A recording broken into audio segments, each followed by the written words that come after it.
Good day, everyone. I'd like to welcome you back to Contemplating Catholicism. I've had to contemplate Catholicism for a long time and probably on a deeper level than most converts to Catholicism. I shared before that I'm a revert to Catholicism, but I was raised as a cradle Catholic and took much of my Catholicism for granted. And certainly it wasn't deeply rooted in Catholic theology, or I wasn't catechized to the extent that I understood my faith. I understood Protestantism uh, to a much greater degree after going through Bible college, a Protestant Bible college, and then finally to seminary, where I in going to this fundamentalist type of seminary, I became anti Catholic.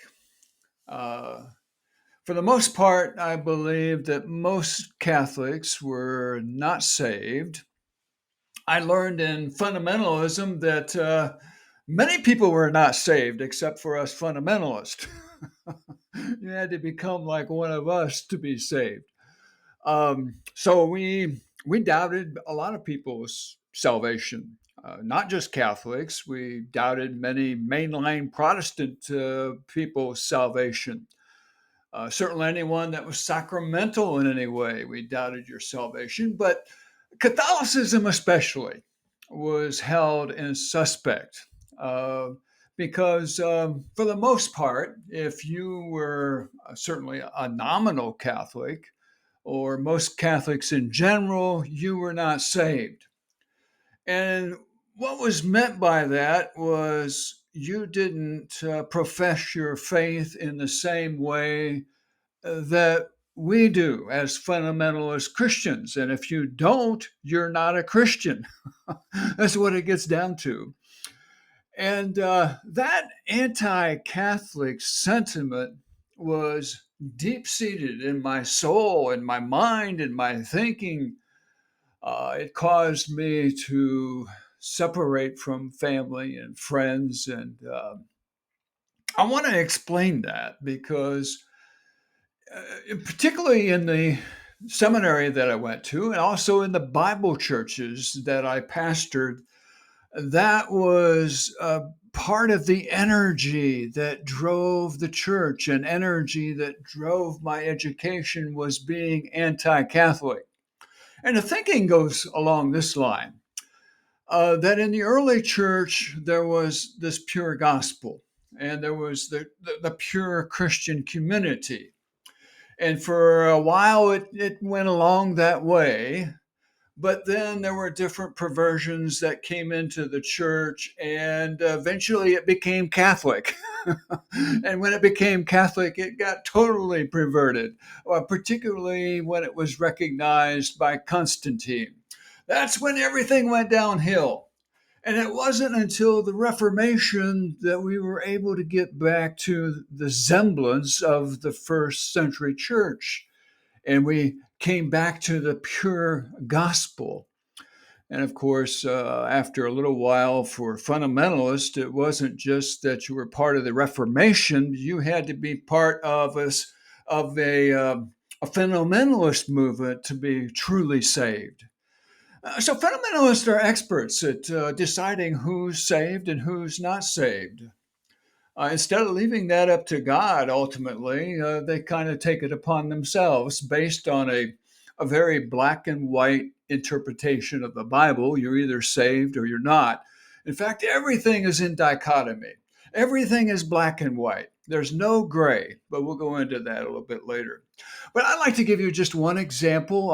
I did a recording of someone who was speaking at a Bible church, very anti Catholic. And I want to play that for you right now, and then we'll come back to a little bit more of my education that I received concerning anti Catholicism. But listen with me to this recording. I'd like to emphasize that I pastored Bible churches. I mean, we were the ones who had the corner on the truth. In fact, I pastored 3 Bible churches. And I want to give you an example of someone speaking in a Bible church. And to give you an example of the anti-Catholic thinking that's part of this fundamentalist mentality. And I was there. I did it. But I'd like to play just a little bit from a church called the Living Water Bible Church and give you an idea of the sentiment.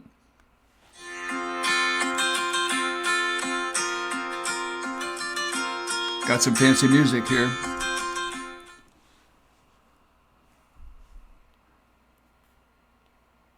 And here we go. What I want to do this morning is preface Hebrews with exposing Roman Catholicism, and not to be mean-hearted or mean-spirited. That's not the point of this. No, not at all. Roman Catholicism and no, those who because are we got trapped balanced in thinking. deceitful heresy are one of the most under-evangelized groups of people in all of the world. And there's a reason for that. It's because many Christian churches view Roman Catholicism as ecumenical. That means we're one and the same. Roman Catholicism is a saving faith, just like Christianity is a saving faith. Therefore, I don't need to go to them with the gospel. And Satan has done a wonderful job of deceiving people, Protestant Christians, churches, into believing that flat-out, bald-faced lie. Roman Catholics, unfortunately, brothers and sisters, are not saved. They are. Did you hear that? If you're Roman Catholic, yeah, you're not saved. A false, heretical version of Jesus Christ. And this morning we're going to look at what Catholics mean by the name Jesus. Because what a Catholic means and thinks when they hear the word Jesus is not the same that you and I think in here when we hear the name Jesus. You see, Satan is the master counterfeiter. His whole goal is to counterfeit God, to counterfeit everything God has done, to actually take the place of God. And so what Satan has done, he's taken Catholicism and it has become his master religion. Welcome back.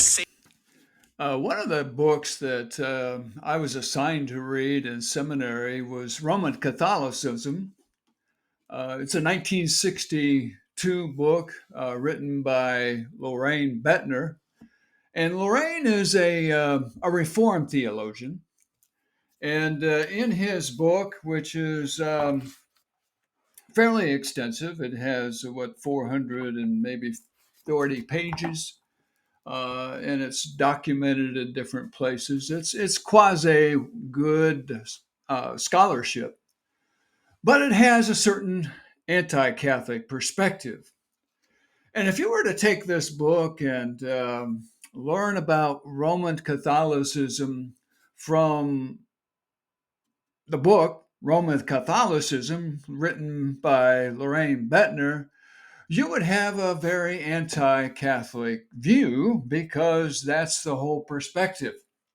And the book is really full of distortions of the Catholic Church, misconceptions of the Catholic Church, lies about the Catholic Church.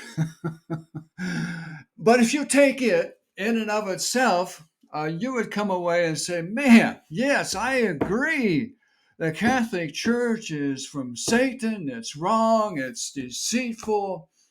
But reading this book is kind of like going to North Korea and learning about democracy, because it starts with a very anti-Catholic perspective.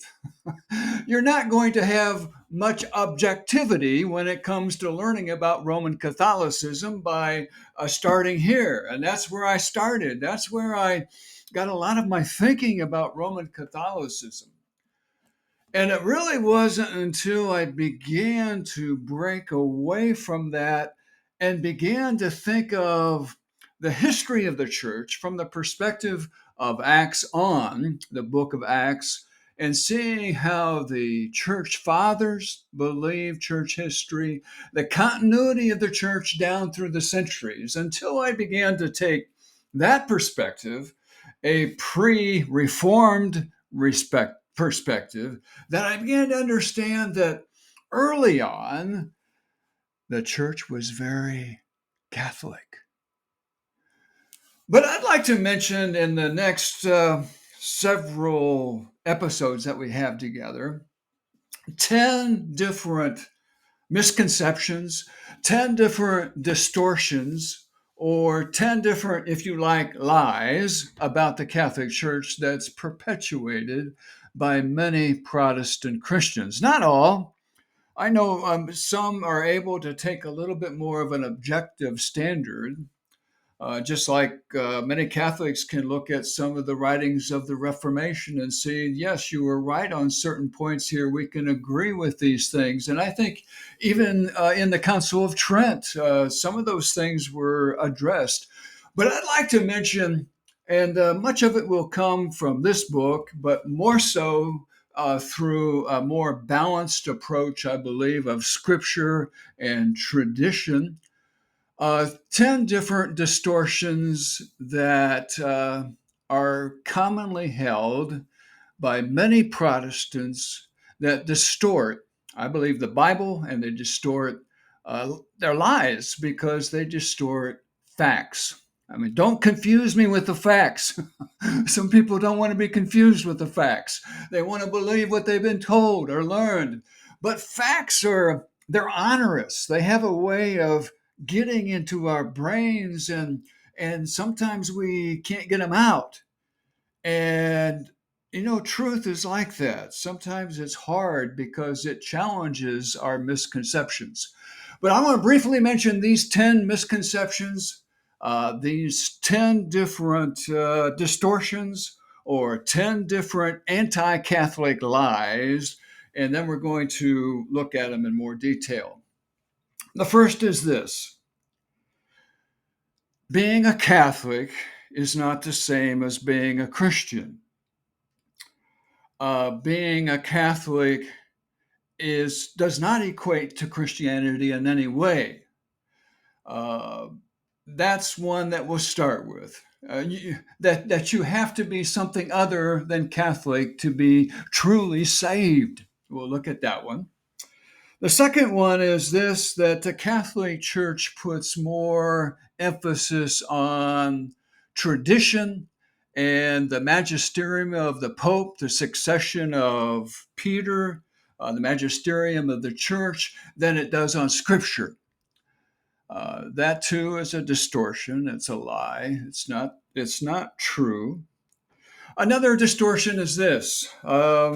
Catholics, of course, worship Mary, many believe, and they worship statues, and they pray to Mary, they pray to saints, they have relics in their church, and it's idolatry. It's all idolatry, which is, as we'll see, is a distortion, another distortion.